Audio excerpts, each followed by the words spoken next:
When you play the Game of Thrones, you Subscribe and like. or you die. There is no middle ground.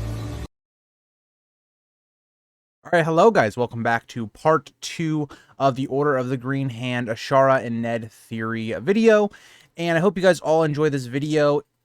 Kind of recording an intro way after I've already reacted to the second part, and I kind of wanted to say straight up, I do try to counter their takes, and I want to preference, there's no hate towards the Order of the Greenhand or the creators of the video. This video, all in good fun, and hopefully it doesn't come off as me being disrespectful to them or, being hateful towards them at all. That is not the case. They have their own opinions, I have my own. So I wanted to put a little bit of a disclaimer in here before we started, and also I broke this video up at a really awkward point in the last video, so just wanted to record an intro before we get into it. So if you guys like to subscribe, and comment before we get into it, please do. It helps the channel grow, reach appeal. My likes content as well. And let's get into part 2. So when did she leave? We think prior to Brandon Stark and Catelyn Tully's wedding seems to fit the bill. This would be an event of great pomp and circumstance, as it is the joining of two of the most powerful houses in Westeros, and would therefore have a very impressive guest list, which would give Ned the opportunity to invite Ashara so he could present her to his father and receive his blessing to marry her. So, she meets him in Gulltown, so they can... Okay, so they're going with the idea that Ashara and Elia stopped their partnership much earlier than I thought. And I just don't know. Like my thing is, what would Ashara have? If Ashara is not going, or if Elia is not going, why would Ashara be going? I find it hard to conclude that. And here's the idea also, is that Ashara is this character that she's very easy to spot, right? We would have heard something about Ashara going to this big wedding, right? Because it is a big wedding, but my problem here is that Ashara, from what we know of her character, really only had ties to either Brandon and then maybe Ned. We just don't know to what extent she had feelings for Ned. So I don't know if she would have just randomly been invited to this wedding, because Brandon sure as hell doesn't want her to show up to this wedding. If Brandon's getting married to Catelyn, he doesn't want kind of this, woman that he may be interested in at this wedding. And the whole idea that Ned then approached his father about marrying Ashara and this never comes out, it seems odd to me, because Varys seems to know about all of these secret wedding pacts, and that's what's been driving the Mad King insane. And especially at such a big wedding or event like that's being built up by them, I find it very hard to believe that none of this would have been reported. So again, I just disagree with this point. travel together to the wedding, likely planning on meeting the rest of the Stark party at the crossing. But either on their way there, or once they arrive, they hear of Lyanna's abduction, and that Brandon left in a fury and was headed for King's Landing. So I disagree with this premise. I disagree with this premise that Ashara and Ned were going to travel together. It doesn't give off the right vibe to me, right? Ned would have approached his father about this, in my opinion, much earlier. If he was going to pursue this relationship, this would have been something that would have been talked about, informally, before it was done formally in front of people. Because if it's done in front of people like that, you could possibly embarrass yourself. It's the whole idea, with Robert and Lyanna, right? Ned was the one that maybe, nudged that along. I just don't think that adds up to me. I think a much more likely and something that is motivated much more as to why Elia would, depart from her friend Ashara would be the idea of immediate danger and what could happen. Circumstance such as this, Ned would have taken Ashara under his protection as they traveled to the wedding. And he's not exactly a dummy, and would have very quickly realized that this situation could take a drastic turn for the worse, and they should turn back towards the Vale, where he would have been almost positive that they would be safe. By the time they got to the Vale, word of his brother and father's arrests and executions would have likely reached their ears. Here's my issue, though. Okay, so they reach the Vale, right? We know that Robert Baratheon is still in the Vale. And if Ashara is now, we're saying that he is with Ned, right? That's the way this is going so far.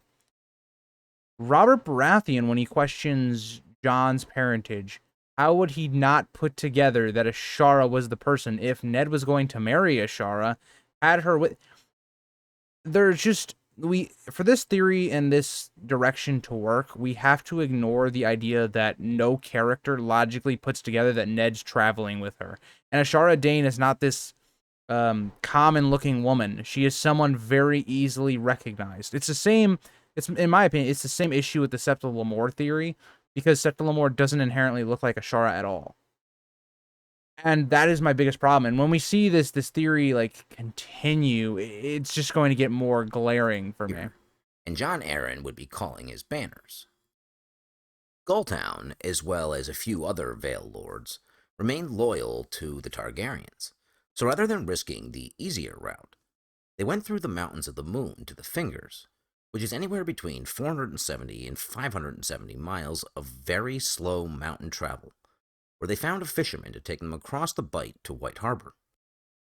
They ended up getting caught in a storm, and washed ashore in Sisterton, where they told the locals that she was the fisherman's daughter, because this is wartime, and the people of the Three Sisters are an unsavory type, and Ned would not have trusted them to know that she would be a valuable hostage. This is the issue. They would have known. How many people do you know have purple eyes? That's something that Ashara Dane is literally known for. Every time Ashara is brought up is with those purple eyes because of how Valyrian they look. How would they not know? Or at least like think this lady is very special?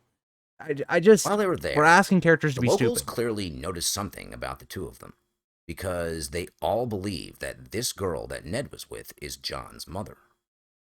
Think about it.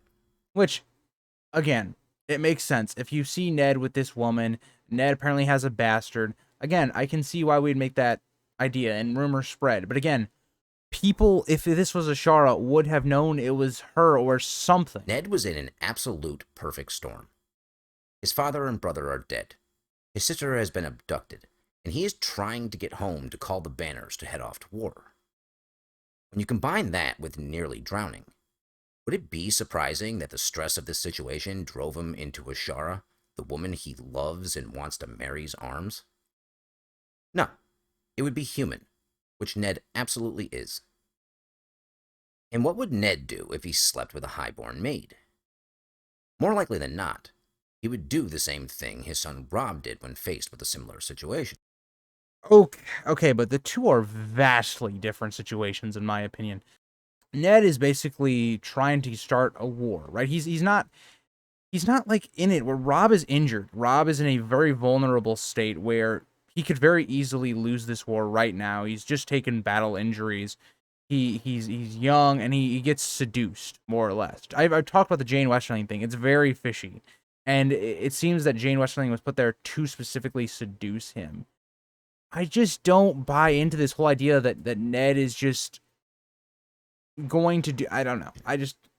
He'd marry her, which just so happens to be Tywin Lannister's opinion as well, which is why he arranged for Robb to find himself in that position, because he was counting on him to be, quote, his father's son, and place her honor. But here is the issue. If Ashara and Ned got married, Ned would not have married Catelyn. It is not Ned's character. It in my opinion, it would be a complete and utter just debacle of Ned's character, because now we're all of a sudden going to say Ned is lying, he is dishonorable, he's all these things, not for a good reason, because his sister did all these things and she doesn't want her son to die. No, it's because Ned already married somebody else, and he, I guess, is quote-unquote trying to save the rebellion because he has to marry Catelyn. But then at that point, it's like, couldn't you just make the idea that Benjen would marry Catelyn or something? I don't know. To me, it just falls flat. But above his own, and marry her, thus driving a wedge into his army. So, George provided an annotation that tells us that Winterfell is 800 miles from Castle Black. If you use that information to create a scale and combine it with his annotation about how fast people are capable of traveling in the story, you can start to map out approximately when everything took place over the course of Robert's rebellion. The official start of Robert's rebellion was when John Arryn called his banners in defense of Ned and Robert, and it is said that it lasted a year. Assuming Ned was somewhere in the general vicinity of the Bloody Gate at this time, his route to White Harbor covered anywhere between 1,400 and 1,500 miles, and depending on the route Ned chose, the first 470 to 570 of them were his, quote, treacherous trip through the Mountains of the Moon to the Fingers. From that, it seems pretty obvious that Ned wasn't breaking any land speed records here. George said that on Valyrian...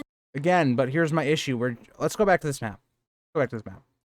So, you're telling me Ned and Ashara traveled all the way from the Eyrie, right? All the way there. Whether that was John Arryn seeing Ashara, or this woman that Ned mysteriously brings about, Robert seeing this person, multiple High Lords, multiple knights, they travel through multiple towns, multiple areas, and you're telling me not a single person notices that this person definitively is Ashara, one of the most recognizable women in all of Westeros? This is very hard to believe, but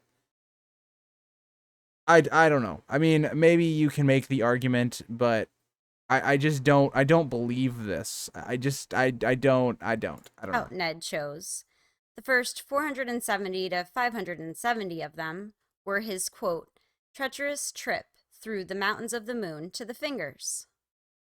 From that, it seems pretty obvious that Ned wasn't breaking any land speed records here.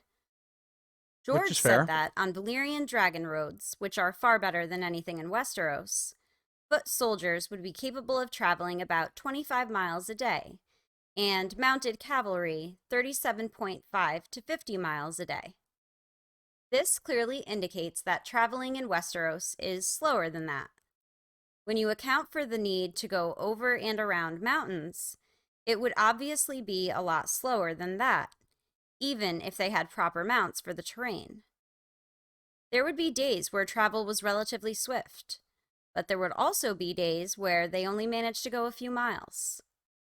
Let's be generous and say that because of the urgency of the situation, they averaged 18 miles a day.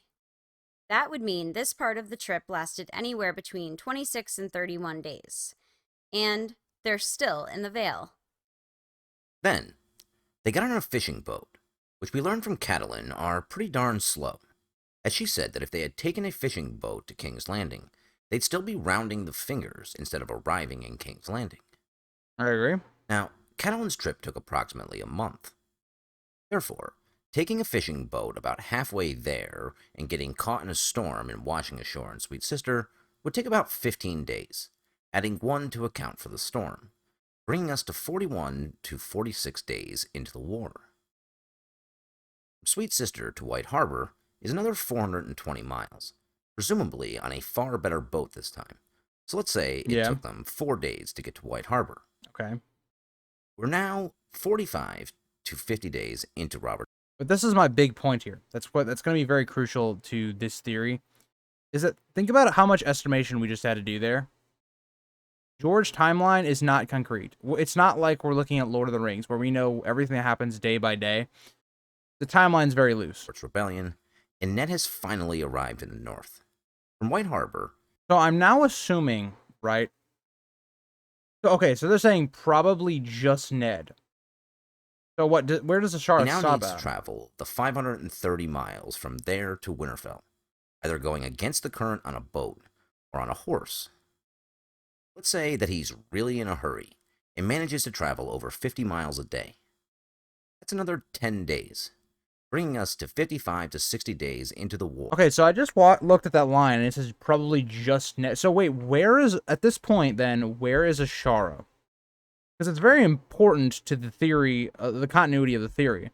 Because if Ashara is just somewhere in the Vale or in the Fingers or something, that's very important. Because how then does she get back to the Tower of Joy down south? Or if we're going to go further where Ned's journey takes him up north, there's no way in hell you're going to convince me that Ashara made it all the way to Winterfell and nobody recognized her.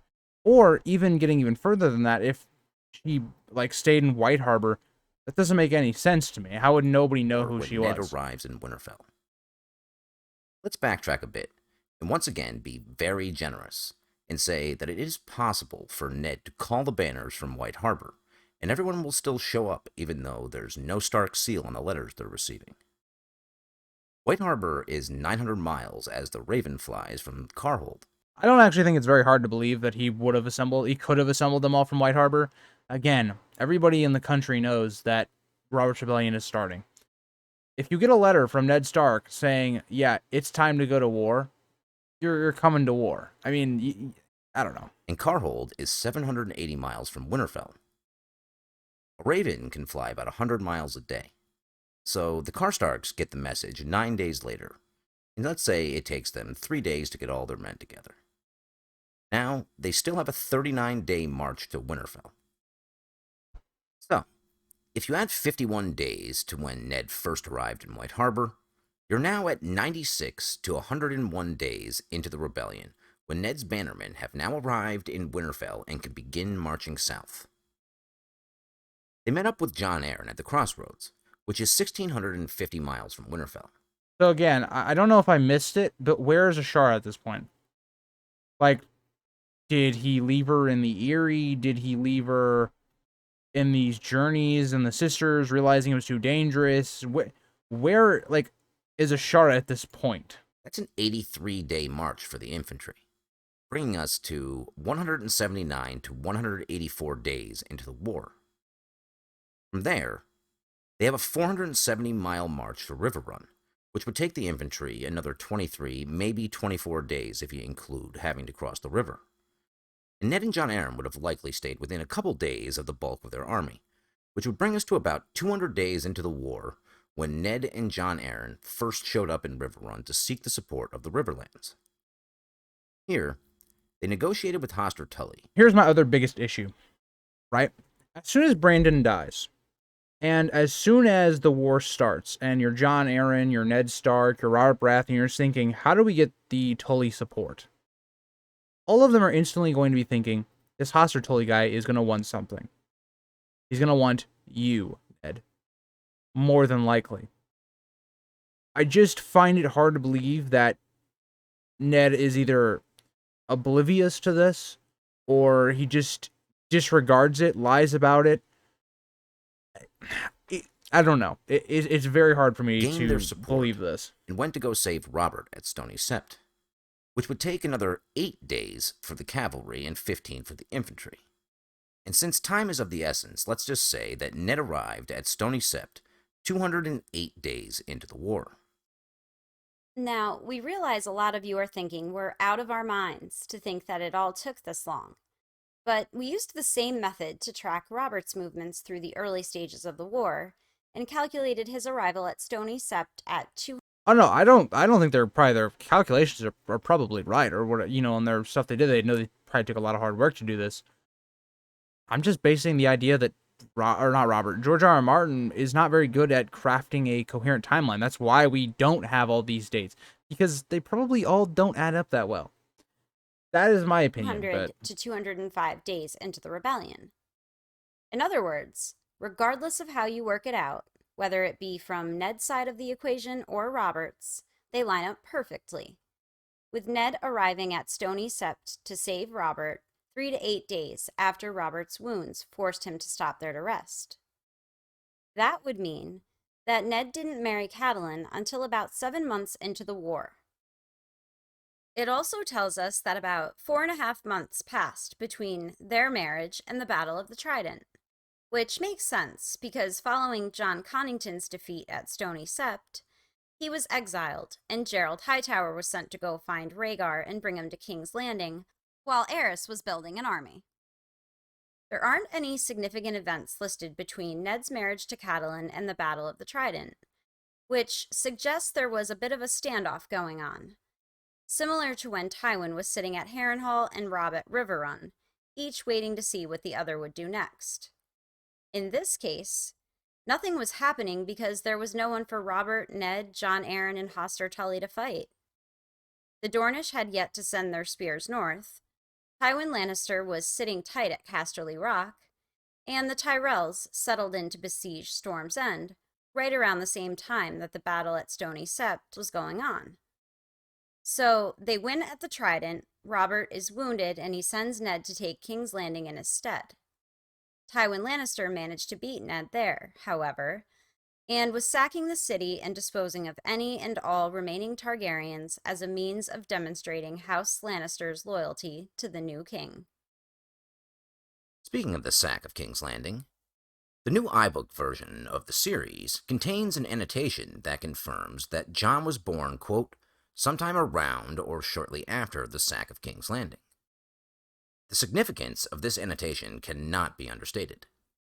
A, it absolutely 100% eliminates the possibility that Jon is Rhaegar and Lyanna's, as that places Ned in or around King's Landing, which would put him, anywhere between 1,500 and 2,000 miles from where his sister was giving birth.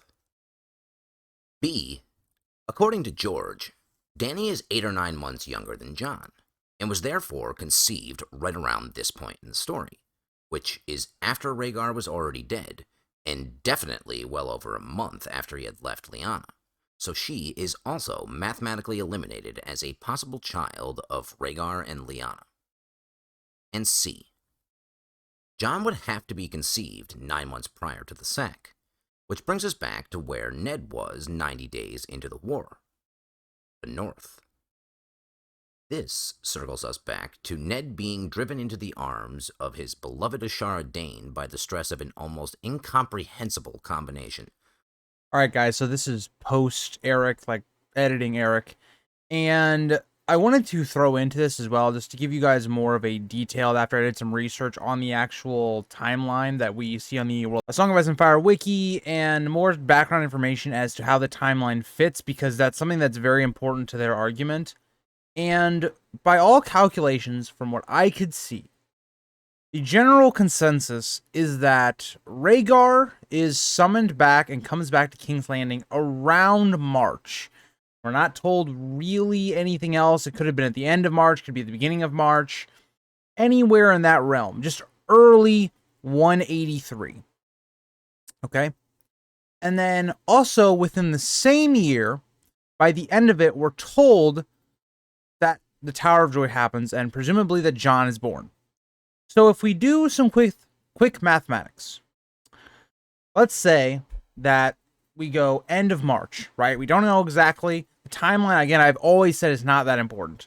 It's not as important as I think they are trying to make it out to be, but let's say end of March, let's say Jon is born end of December, right? Here we go. March to April. So April, May, June, July, August, September, October, November, December. 9 months. So that's my argument. That it fits regardless. And if you have to make the simple idea that, oh, Rhaegar and Lyanna could have just slept together on their last night together, which I think they probably would have. And that's the night that got her pregnant. And I'm even going to extremes.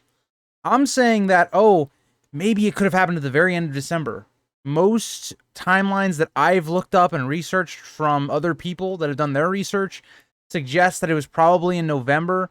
So then that also gives it to where you could have pushed it back to saying Jon was conceived actually in February of that year.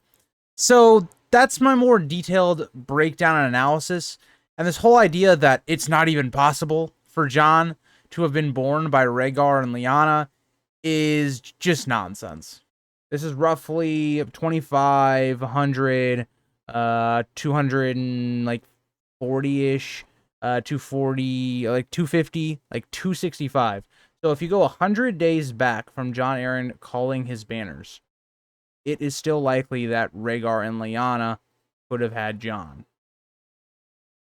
In my opinion. Again, I'm not going to read too much into this timeline because I just don't think it's as nearly as important as they're making it out to be. I think what's way more important is looking at Ned as a character And I've poked a lot of holes already in this video where's Ashara during this whole video? Like, after we see that apparently he takes her to the Eyrie, or the Vale, which again makes no sense. Then, apparently, nobody sees her, nobody hears her, they travel across the continent, nobody sees them apparently, even though Ashara is one of the most recognizable figures. It's basically like saying, oh, you hid Rhaegar and took him halfway across. Like, doesn't add up. So then, we just don't know where Ashara goes after that. Apparently, she just makes it down south. Maybe they're going to talk about that in the next part of this video. But it just seems like we don't, like, there's just things that do not add up. And when you look at why it makes more sense for Rhaegar and Lyanna to be Jon, I don't know, it just adds up more. Which brings to us me. back to where Ned was 90 days into the war. The north. This circles us back to Ned being driven into the arms of his beloved Ashara. So wait, the argument here is that Jon was conceived, we would assume, 90 days into the war, which is about 3 months into it. And that's, again, an estimate. So you're telling me that Rhaegar and Lyanna could not have had sex within, let's be generous on George's timelines, 2 to 4 months into the war? That's just not factual. I mean, what are we talking about? Rhaegar does not get involved into the war until around this area. So we're saying, apparently, Rhaegar did not have sex with Lyanna at any of these points over here. I think we missed something. I think I must have missed 90 something. days into the war. The north. This circles us back to Ned being driven into the arms of his beloved Ashara Dane by the stress of an almost incomprehensible combination of his father and brother's deaths, his sister's abduction, nearly drowning, and knowing that he's about to go to war. So, Ned gets to White Harbor and marries Ashara, because he had been sleeping with her, which would make... Okay, now we're saying that Ned and Ashara got married at White Harbor. So actually, I was right. So they're basically playing on that Ashara made it all the way to White Harbor and then got married there. The Manderleys say nothing about it. No northern people know any knowledge of Ashara being in White Harbor, one of the biggest cities in the north. This has got to be the biggest keep Ashara secret known to mankind. Like, you can't ask me to believe that. You're telling me it is more believable that Ned somehow got Ashara all the way across the country. Like 3 different kingdoms they were together. Nobody knew them, apparently. Or they didn't know Ashara, apparently, even though Ashara is much more recognizable than Ned is.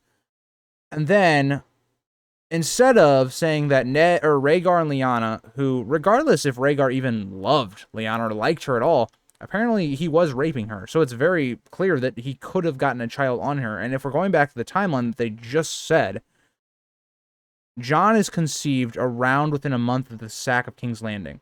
So for their timeline, we have to go back to 3 months into the war. And let's be generous, probably anywhere from 2 to 4. Could have been early, could have been late, whatever. You're telling me that Rhaegar and Lyanna didn't have sex during that time? When it's literally told to us they're probably just sitting up there, just Rhaegar was having his way. The logic here, I get what they're going for, but it just doesn't hold up to me. Make it the right thing to do. And on top of that, he wants to marry her. But where was Ned? Here's another, okay, this is another issue I have with this. So you're also telling me now that Ned marries her right on the cusp of needing to marry into the Tullys. So he quite literally, in less than 2 months, I think it's like 2 or 3 months, he's going to marry Catelyn. And he's just going to say, nah, I'm not going to tell you about the other woman. Like, to him leading the northern forces south. Well, it isn't really ever said. He didn't necessarily have to leave White Harbor and go to Winterfell immediately. Or if he did, it doesn't mean that he had to stay there the whole time. So this is another post editing, or I guess do while I'm editing, comment note that I think is interesting to think about. So at this point of the video, I've now basically come to the conclusion and figured out that yes, they mean that Ashara went all the way to White Harbor and then married Ned. How did Ashara get back all the way to the opposite side of the world with nobody noticing where she came from? No one noticing that she was just gallivanting in the Vale, the North, at one point the Riverlands. She just apparently arrives back in Dorne, and no, there's no questioning about this. There's no suspicion. It's not suspicious at all.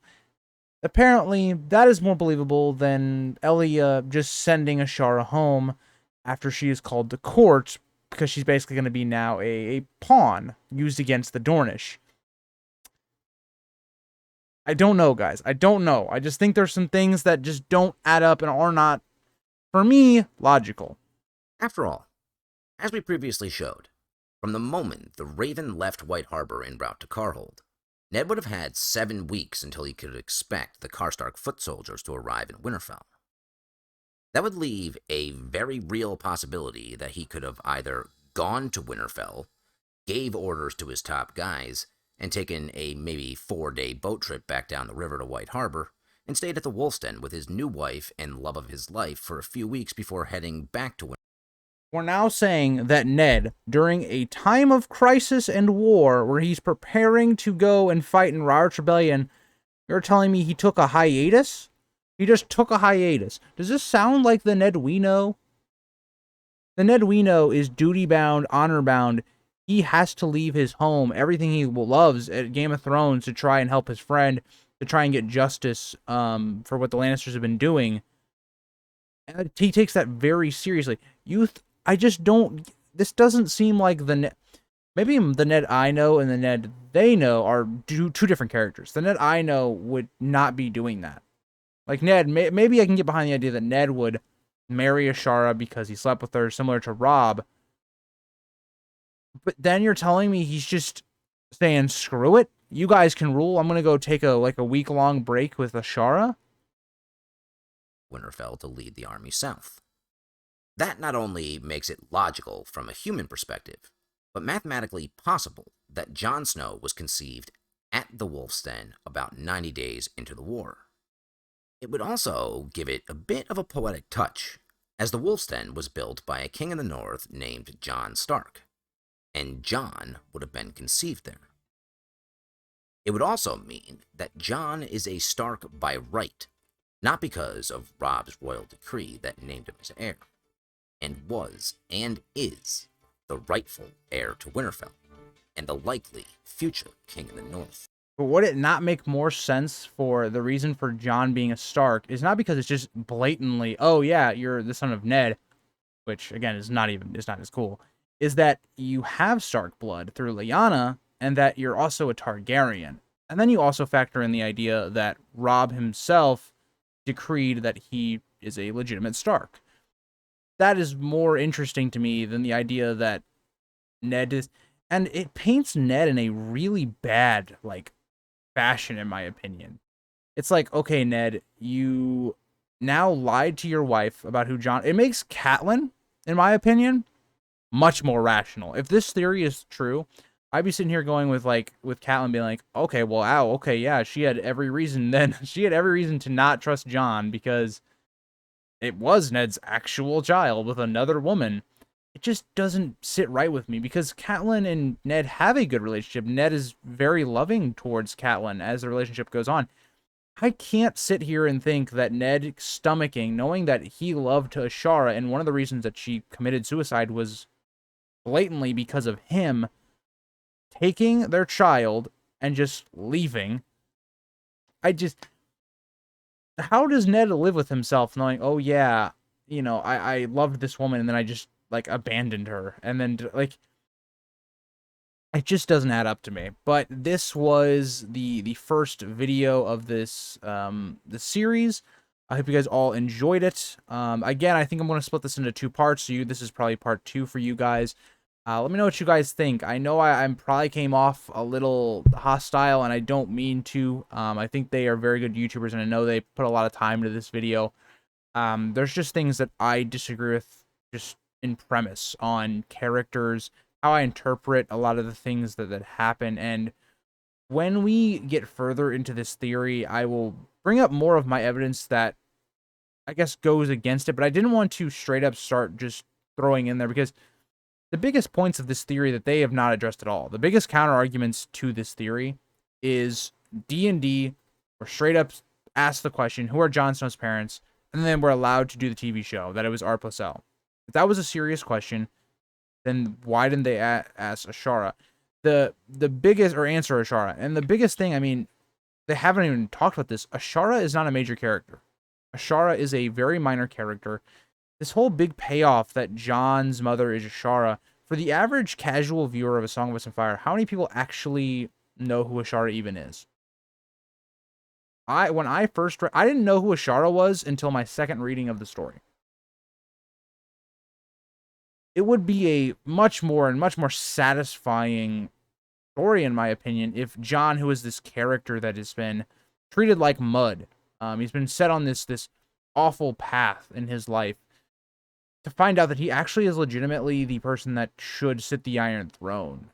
Because being King of the North, or a true Stark, it's like, it's not as good of a payoff, in my opinion. Like, Ned or Jon already has this road that's leading him to be the Lord of the North. A cooler flip on that story is also saying that he should be the king when he's a character that obviously wouldn't even want that. So that's some of my evidence here, just the back end of the video, just to kind of counteract, because they haven't really. This is one thing that I've noticed that I do sometimes, is they didn't really talk about any of the counter arguments to their theory. They talked a lot about their evidence, their supporting stuff, but the issue is they didn't really talk about some of the damning evidence for the other side of that. But let me know what you guys think about Ned and Ashara. We're going to get into the next part in next week's video. I hope in the next part of this, they talk a bit more on why, I guess, that Ashara would have these feelings for Ned. It really wasn't presented in this video at all as to why Ashara would feel that way. We're going off of just one dance between the two, and it wasn't even like that Ashara or Ned wanted the dance or like initiated the dance. It was somebody else, Brandon, doing it for him. So I'll see you guys all in the next video, and bye guys.